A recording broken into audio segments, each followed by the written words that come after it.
This episode's made possible by Planful.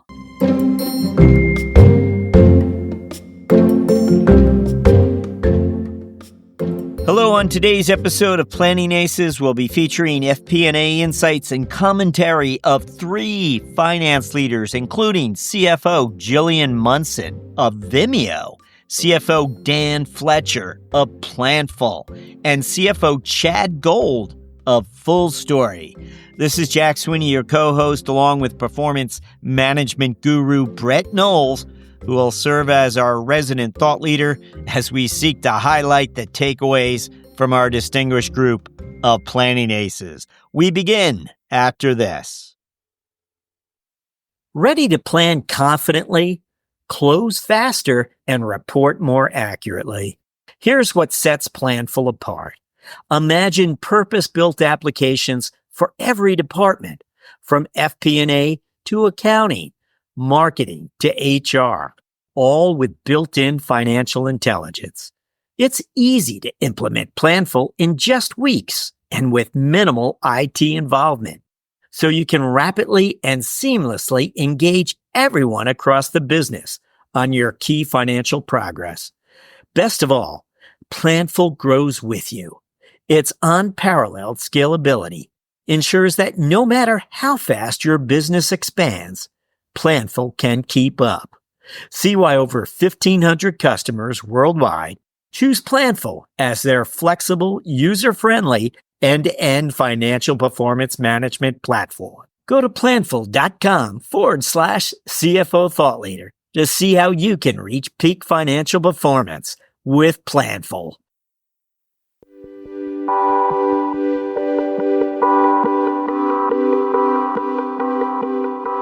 Hello, everyone. Brett Knowles is back with us. Always a pleasure, Brett, to have your keen, discerning eyes and ears with us. I'm happy to be here, especially since it's turning from, winter into spring and we're seeing leaves and flowers and stuff. This is a happy time of year.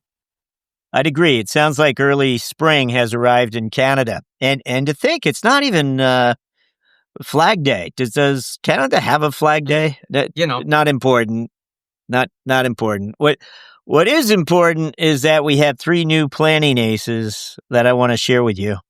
Luckily, you gave me a chance to sneak peek and listen to them. I'm excited about today's conversation. And I think it's all about helping all of us in the FP&A world figure out what are the benefits from AI? How do we calculate the ROI of AI type activities and being to prioritize and so forth? So I think it's going to be a great conversation because it's an extension of what we already know. It's not completely new stuff, but it's kind of in a new area.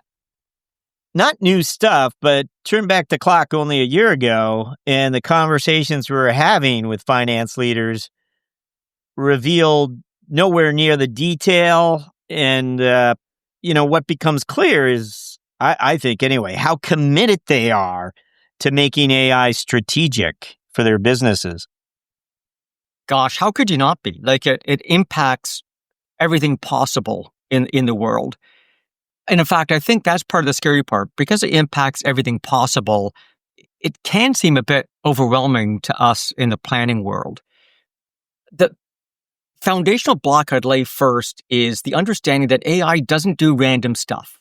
So, the best thing to talk about is agents, right? Agents are basically a chunk of AI that you've taken, put a little, box around it, and you teach it specific things. So you can teach it, how to have regulatory compliance. You can teach it how to improve a process, and it only does that regulatory compliance or only does that process. So we don't get we do get some mysterious unexpected outcomes, but it's within tolerance. It's within what you've taught or asked AI to do. And so that's a foundational block because people get a bit scared going, gosh, this is something completely new. It's not.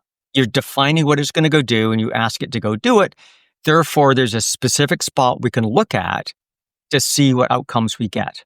So it's not, in the broadest sense, completely scary. It is like hiring a new employee where, if you hire someone new in R&D, you don't really know what's going to come out of that process, some products or the other, but they're not going to suddenly begin filling out income tax forms or something. So it's within tolerance. This is the same model.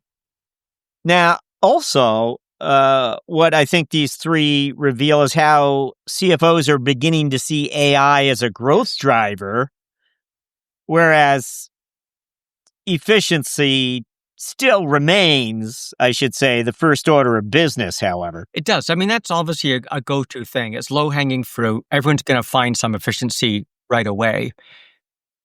But as we've begun to think about it, the dilemma is efficiency is such a broad topic. You can throw a whole bunch of things in it. In fact, almost anything your organization does is going to be efficiency. Even if you're launching a new product, you already have a product development team. If you suddenly discover a new product, it's what a team should have been doing already. You're just making that team more efficient. You're making the product discovery process more efficient. So I think we need to be careful in this group, FP&A people, that we break down efficiency in a little bit more detail, at least so that we can better categorize what we're monitoring and what the outcomes might be. Our work has sort of identified three broad categories of efficiencies. One, our go-to for our brain is just operating cost reduction. Second is risk reduction and mitigation. And third is increased revenue. I'll double click on those. So operating cost, again, that's sort of the low-hanging fruit, the go-to when we think about AI. Those are activities that reduce the labor content of an activity. So automating a call center, automating troubleshooting, that kind of thing. Things that allow a process to go faster, right? So if it takes us 2 weeks to onboard a customer and we can now onboard them in 3 days, in theory, I've got 10 more days of operating capital that's come out of that process and creates a bit of wealth. Or less material. I can figure out how to manufacture something with less waste or use lower cost materials. So that's operating cost stuff, one category. Second category is about reducing risk. Reducing risk fits into three broad categories. AI can help us avoid risks. It can identify risk points before they occur, and therefore we can engineer them out. Secondly, they can help us react faster because AI can monitor things 7/24. It's going to see trends before our little tiny human brains do and help us react to them faster. And then third, which is kind of related to that, risk mitigation. Once something's happened, AI can help us reduce the consequences of that risk. So things like we have a bug in the software, it can help us solve the problem faster, update the call center faster, include that in its own script if you're using an avatar. Third category is increasing revenue. Again, it's still an efficiency because you got a whole bunch of people whose job it is to increase revenue, right? That's all about getting new customers, entering new markets. Again, you got people who do that. We just can help them do that better. Second is retaining customers. Again, you've got a whole crew of people helping retain customers, but AI can help us with customer retention and get that done faster, better, cheaper. And then lastly, new product offerings. And again, it's really just an extension of efficiency because you already have a team doing new products. Now, the new product one gets pretty sticky because it's hard to define when you've got a new product. And so what I'd like us to do is to take a listen to these three thought leaders, begin to understand what they're chasing down and how it might fit into these three categories. Maybe we're missing one, we can add one in. Maybe I've got some subcategories wrong, we can sort of make the model a bit more robust. I like that approach. At the same time, one of the things we've been paying close attention to is how finance leaders view their teams of finance professionals as almost catalysts to AI adoption. For some, I'm overstating that, but for others, they're saying spot on, meaning they're FP&A professionals, many of which are embedded or work very closely with different functional areas. The fact is that they're introducing their approaches, their tools, their excitement for AI to parts of the organization that finance doesn't always touch. Well, and I think that's an important thing because the monologue I just went through was all about AI and how we begin including that in our FP&A mathematics. What you just talked about is a second component, and that is, as FP&A people, we are evangelists. We are people that touch every aspect of the business, And we frame people's thinking. Like the FP&A models we use frame how people think about their business problems and how they write their proposals and so forth. So by the nudging that you described around AI, we are perhaps the most important catalyst to get AI indoctrinated. If you look at the other two teams that touch everyone, IT and HR, obviously IT has a different role to play in AI and isn't necessarily going to be a catalyst about getting operational benefits necessarily, at least for most IT teams. And HR might only be focused on the human implications of AI, which is only one of the 9 elements I just described. So I think you're right. There's a human element that's super important about how FP&A helps share the concept and enthusiasm for what AI brings to the table. Well, I'll tee up our first planning ace for this episode. Jillian Munson, CFO of Vimeo, joined us back on episode 1096. Her path to the CFO office, as she described in her own words, began as an Appalachian Trail camp counselor. From there, she connects the dots to becoming a Wall Street analyst, Union Square Ventures investor, and CFO for the first time at XO Group, then Laura Health, and now, of course, Vimeo. Her path reveals just how strategically versatile she is as a leader. Here is Jillian Munson.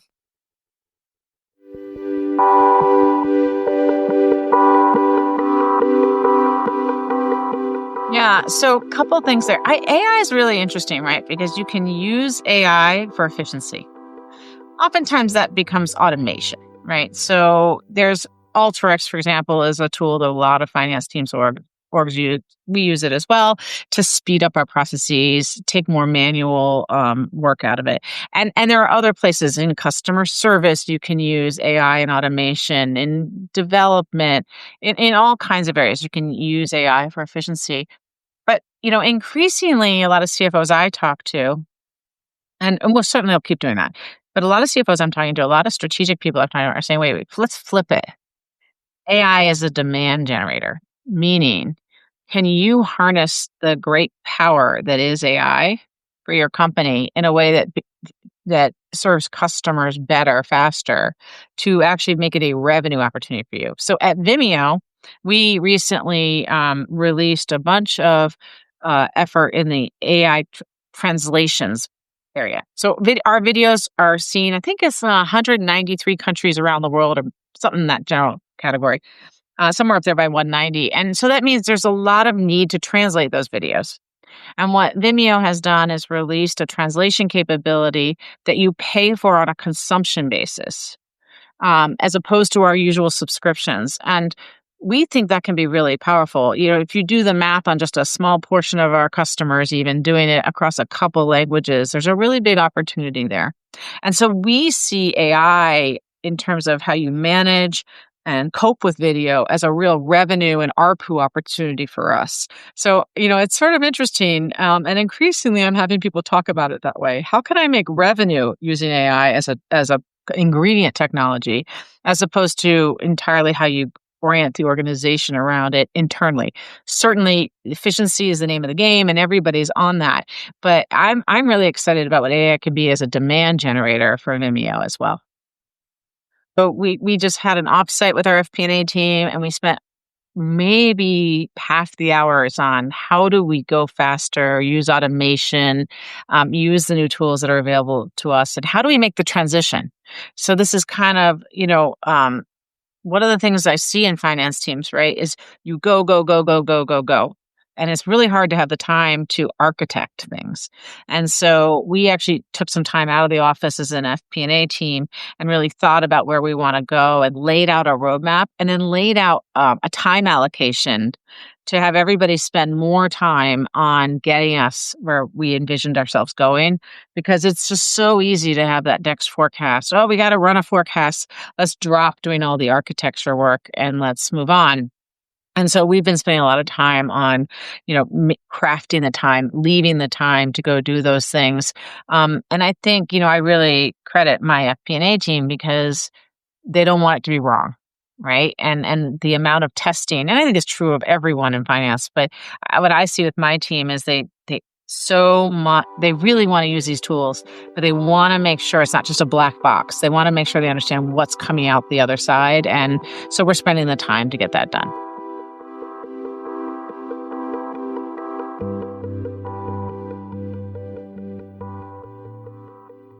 Well, if I had to sum up, Jillian, I'd say efficiency and revenue through AI translation. I don't know, Brett, what's your takeaway? Oh man, I've earlier on tried to nudge us towards not using efficiencies so broadly. You said efficiencies, but you're really talking about the subcategory identified of operating cost. And I'm nudging you on this because everyone else is going to make the same mistake. Like we immediately say efficiencies. We don't mean efficiencies. Efficiencies cover operating costs, risk, and revenue. We're talking about operating costs. And I think it'll benefit us being FP&A people, if we're that much more specific, because we now need to figure out what we're measuring. And if I'm measuring efficiency, I've got to measure those three categories. If I'm measuring reduction in operating cost, I could be much more focused on what is the benefit, the outcome I expect from this particular investment in AI. The second part, I'll give you full grades for, and that is revenue. And the revenue that she talked about was shifting from a subscription to a consumption-based fee for translation. Now, I'm not sure whether I would call translation AI or not. It's really just machine learning or ML. Now, there's a little bit of different construct where I'm shifting from English to French to German. I'm not sure that's AI, but that's beside the point, or it's not. The point is, in some cases, it might be ML. They're putting it under an AI category so they can get approval for budget because we're all pushing for AI projects. I wouldn't get pedantic and have a philosophical debate about whether it's ML or AI. The second part is, I'm not sure that's a new product. That's sort of a line extension. It's a video and I'm earning revenue. I'm just earning it in a slightly different way. Again, I'd call that efficiency. There should be someone on our team that was already looking for that opportunity, even if I had to use a person to do the translation. This is just making it more efficient, lowering the cost of that, but it's not a brand new product.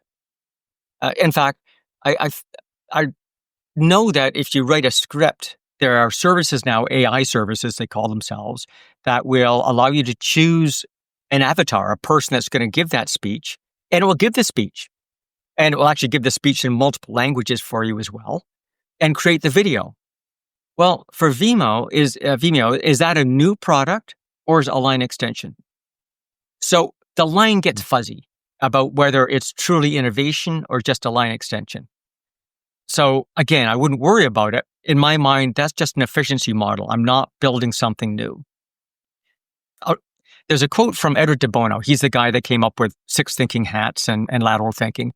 His expression is, you cannot dig a hole in a new place by digging the same hole deeper. And if you think about it, the example that she gave us of translation is digging the same hole deeper. It's not a new business model. My example of feeding it a script and having it create the video, again, it's not a new business model. It's digging the same hole deeper. So, brand new business models are things that we never thought of before. So, Airbnb or Lyft and so on. Those are all new business models that didn't exist before. Lyft is kind of a taxi cab service, slightly different, but it really becomes hard to think of a truly new product that didn't exist before. Again, we don't care in the FP&A world whether it's a new product or not. If it's going to generate more revenue, that's the important thing. So get off your hobby horse of this is a brand new product or not. That doesn't really matter. It's this AI activity is being invested in order to get an outcome in this category. And that's how we should be beginning to analyze our FP&A work. She also talked about carving out time for FP&A to architect a roadmap. It's got to be somewhat hard for finance teams to zoom out like that, I would think. Well, yes and no. I mean, to a certain extent, we become rule keepers in the organization. We create rules around investments and ROI and so forth. And by understanding AI better, I think we can better construct what those investment frameworks might look like. And there's no better way to learn a tool like this than trying to use it in your own chunk of work. So the idea of training people in AI, super important. The idea of giving them internal projects in your own process to begin with, I think is the right first move because that allows people to personalize and internalize what the benefits of AI might be, and therefore make them more able to relate to other business benefits that other departments are discovering. From Home Depot, FP&A foundations, to divisional CFO at SAP Ariba, then scaling SalesLoft as well as G2 as a CFO, Chad Gold now drives data-centric finance strategy as FullStory CFO.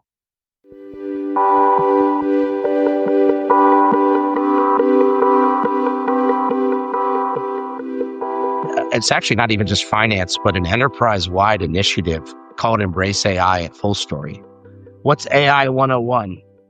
Hey, if you just logged into your computer and you wanted to use AI for the first time, what would you do? What are some it all comes back to the use cases. And so that's kind of the 101. And I think we're building that base layer of understanding for everybody in the company. And then when I go to what I call 201, that's okay, now what's some use cases specific to your function? And those can be things that you build yourself. Or by the way, we might be able to, I'm really lucky. I inherited a really strong IT organization that likes playing and building in this world of AI. They've learned how to build some agents that we can use to solve tasks. An example, which is really cool, our controller and our head of revenue accounting were like, hey, we're selling into the enterprise world. These deals are getting complicated. It would be really great if we could have a fast way to analyze a contract and understand how that compares to revenue recognition rules, which, by the way, revenue recognition rules are like 400, hundreds of pages long. So our IT team worked with them and built an agent trained on all of the rev rec rules so they can just upload the contract and it'll give you an answer. Now, look, there's human interaction. They're reading it for sensibilities, but think about the speed of that. You and I, 10 years ago would have had to go pick up the 400-page document and read it. And so I think that, providing that base level of understanding and then sharing those use cases are part of like this momentum you build and people understanding, wow, I could use that for contract validation, or I could use that for case deflection. If I'm in IT and I'm getting questions about how to reset my password, we don't need a human being doing that. Like, you can use tools to do that. And so I think we're really layering on AI like that. And in the future, and where it gets really complicated, I view that as 301 or beyond, is now take this concept of an agent and apply them across multiple systems and multiple processes. We're not quite there yet, but I think what I love is our team is starting to embrace and think about those things because of the exposure that they're getting.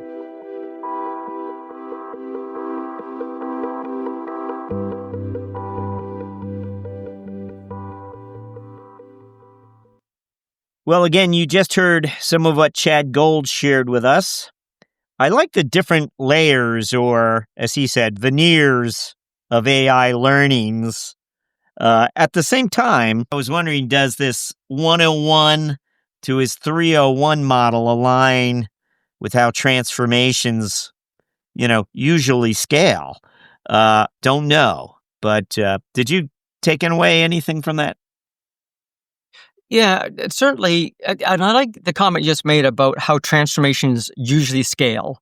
In this particular case, there's nothing usual about it. For anyone that's begun to play with an agent, it's always fun because you train it to do a specific thing, like look at a particular regulation or consider a particular process. And it comes back with some ideas about that, but then extends it beyond what you asked it. I'll give you an example. So we're working on one process where we said, well, what conflict might occur if we make that change to the process? And AI came back and said, basically, I don't see any conflict, but here are the tensions that people might experience. and listed a bunch of things. Now, that was beyond what I asked it, but it was sort of an extension of the thinking, which I thought was clever. But then I went, gosh, what do you mean by tension? And then it came back with a definition of 3 types of tension. You got, personnel tension, budget tension, risk tension. And so there was a more complex model behind it that it gave me the answer, but I kind of had to tease it out. There's nothing normal about that transformation that I just described to you. It didn't happen before when I add a new step in my manufacturing process or add a new regulation into my activity and so forth. And so it is like having another brain around the room where it's going to come back with ideas you expected and ideas you didn't expect. That's not normal transformation. So back to this planning ace, how is it we get our team ready to accept that sort of random input and pay attention to it? Example we always think of is Post-it notes, right? Someone was trying to invent glue to do something else, had a bad batch that ended up being Post-it notes, one of the most profitable products out there, but it was an accident. It wasn't the intended outcome. Something happened that ended up, and I forget what the story is, but his wife was using it to put things on the fridge or something, and all of a sudden realized that there's something else out there. That's what the AI transformation is. That is different than most transformations that we've experienced before, therefore needs a different skill to be aware of what's going on. I like that. I think that was our Post-it notes 3M, by the way. I think it's... Yeah, they started off for 3M. And again, I don't know the exact story, but a guy was chartered to make glue to, I don't know, put the tiles in the space shuttle or something, had a bad batch, and somehow the other ended up in his house, and his wife was using it as like sticky tack on the fridge or something. Like the stories along those lines where it was an unintended consequence, but somehow or the other, further accidents, like penicillin, like further accidents happened that all of a sudden gave us a revolutionary idea. Chad also shared a RevRec agent story, which I think we're only going to hear more about. Yes, well, and the lawyers are going to be sad about that because we're going to be avoiding 80% of their work where people have accidentally broken regulations. Now in his example of the 400-page document, we're going to check off 400 little check boxes instantly and not make those mistakes. So our third planning ace is someone I was shocked to see that he hadn't been on the podcast since episode 872, and that is Dan Fletcher of Planful. And I was really happy to catch up with him I went down to Planful's annual conference and had the opportunity to sit down with him and just ask a set of questions where he's great. He just fielded each one of them. And that's what you're about to hear. But hey, if you forget, Dan Fletcher's path to the CFO office, he spans auditing, private equity, operational finance. It's an unconventional journey that he had that, again, is back in episode 872. I think we covered it there again. But at the conference, I should mention that meanwhile, Planful introduced 3 new, what they dubbed as persona-based AI assistants. And I'll mention them since it's on topic. The 3 personas are analyst, planner, and controller. So each tool is designed to serve each of those roles. Again, analyst, planner, controller. But here I am interviewing Dan Fletcher at Perform 24.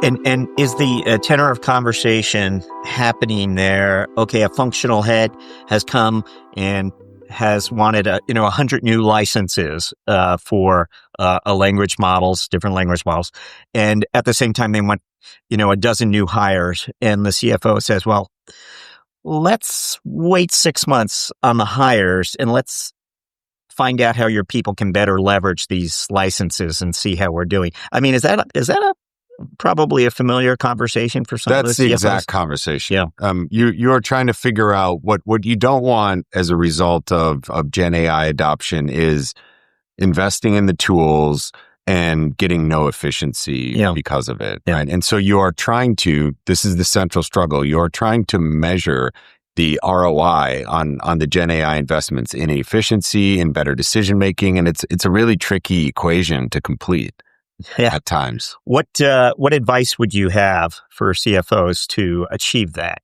Yeah, just make sure you understand the result you're trying to get, and that you can't.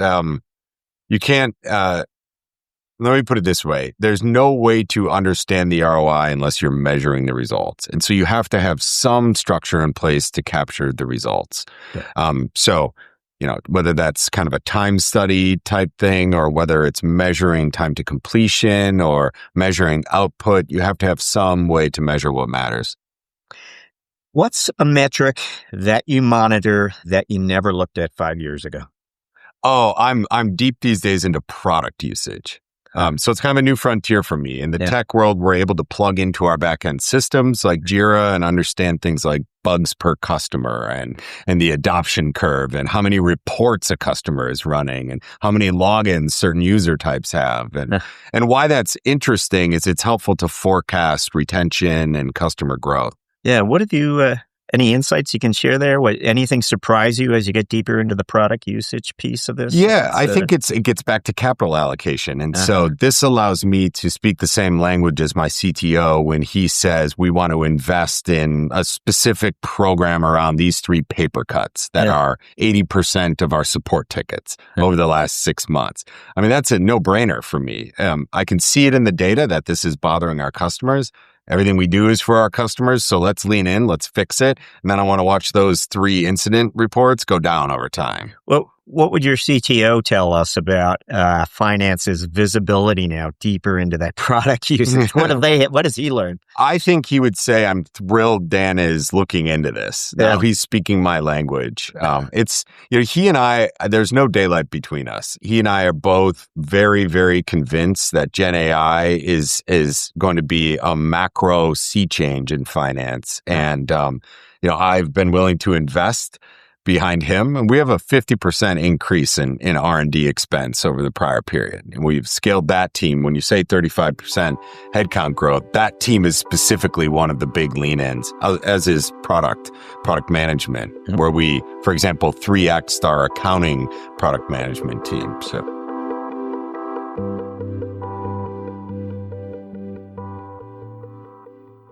So Brett, what did you make of what Dan shared? I thought it was interesting, partly because the gap between finance and IT is getting smaller and smaller. And frankly, the gap between HR, IT, and finance is getting smaller and smaller. In other words, in organizations, we have 3 groups of people that touch everyone, that see across all the silos. And as the world develops, that Venn diagram of those 3 things are getting more and more overlapped. And as he says, there should be no light between them. Like, we need to understand AI and its implications on HR and its implications on IT and its implications on finance. And if we only look at any 1 or 2 of those, we get an incomplete picture of what's going on. And that almost comes back to our broader model to begin with efficiencies, right? One of the efficiencies is about employee retention or employee engagement and productivity, because that's the operating cost model, the first one I outlined. And if we're not mindful of the HR impacts of AI, we may find ourselves with a disengaged workforce. Or if we're not mindful of the privacy and data issues associated with AI, we might end up with some significant IT exposure. So again, none of these departments can be as autonomous as they used to be, but in particular, finance, HR, and IT need to be very close in this campaign. Yeah, and it was just a great chance to really sort of cross-examine him as far as his relationship with the CTO and ask him, hey, what would he tell us about you, Dan? And Dan's personal enough to answer my questions. Right. Now, the hanging issue that we need to deal with in our next podcast, I say baiting you along, is now that we've identified these other categories where AI might be impacting the organization, we now need to begin rethinking what are the metrics we look at. So the example I just gave is, what is the ROI metric around employee engagement? We probably don't measure that right now, but it's a real risk to the organizations. It's a real benefit if you can have an engaged workforce. Maybe in the FP&A world, we need to begin thinking of a broader set of metrics we use as we explore the benefits from AI. Well, and the conversation we just had with Planful is interesting in that regard, because part of what he was talking about was the implication of what those metrics might look like and what we might need to be including in our planning models going forward. Now, it's an extension from what he said, but I think it's an obvious next set of questions that his conversation with you begs.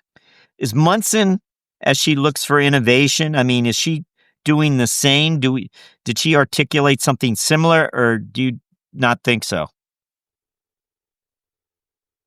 Well, not want to be too controversial, but I think all of today's thought leaders were just digging the same hole deeper. So, for example, understanding more about customer retention and bugs and solving bugs, and that's all stuff we already know and we should be doing. Just AI helps us do it better, faster, cheaper. But it's the known world. What we're not seeing is, I'm going to say, the unknown world, or exploring things that we don't have hard metrics for. So the example I just gave was employee engagement. We can measure outcomes of that, employee turnover, stuff from exit interviews and so on like that. But really, there's a whole new world of metrics that we should be thinking about that are beyond what we've heard in these conversations. And I believe that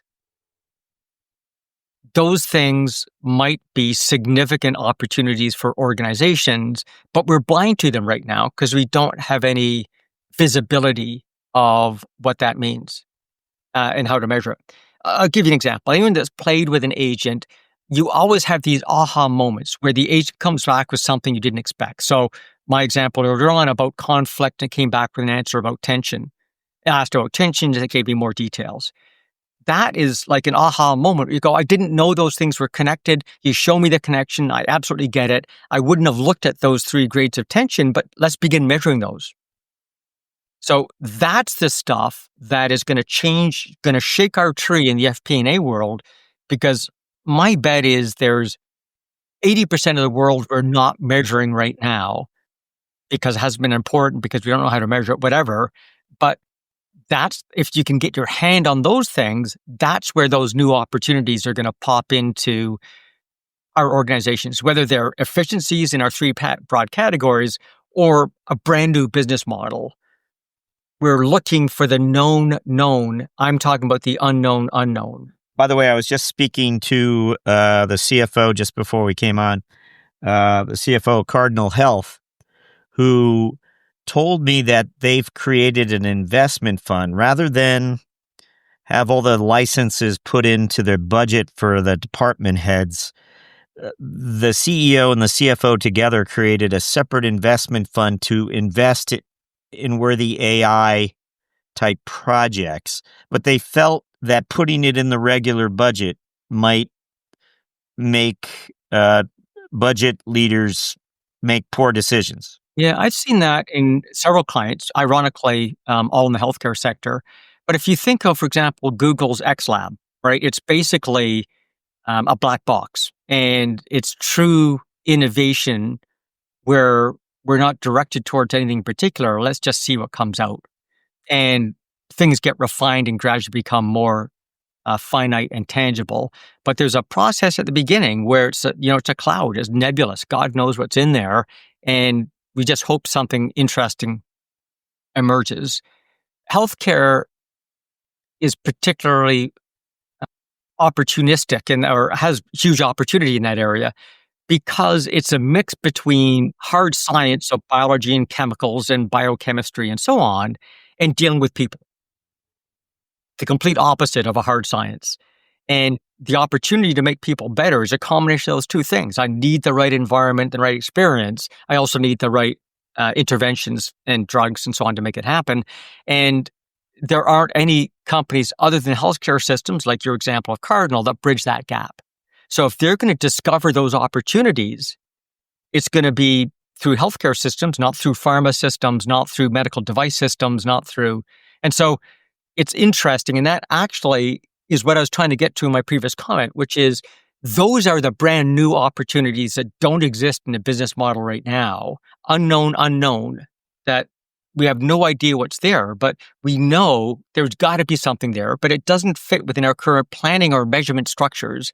How is it we begin to uncover those uncharted opportunities? So how did we do? Do your 3 categories hold up? Anything you hear challenge your thinking in that respect? Yeah, I think the model made it through. I think, my discussion about efficiency is we need to be a bit more specific in order to do our job in FP&A. And I got 3 categories: reducing operating costs, reducing risk, increasing revenue. I think those are the primary 3 broad categories.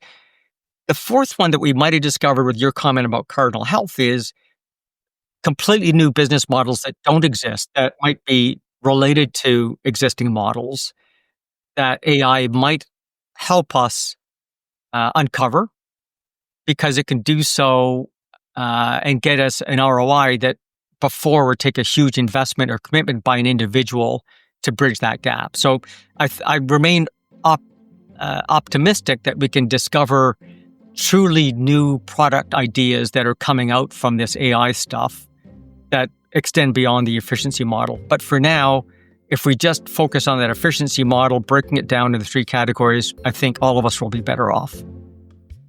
Okay. Brett Knowles, thank you once more for catching up with us here.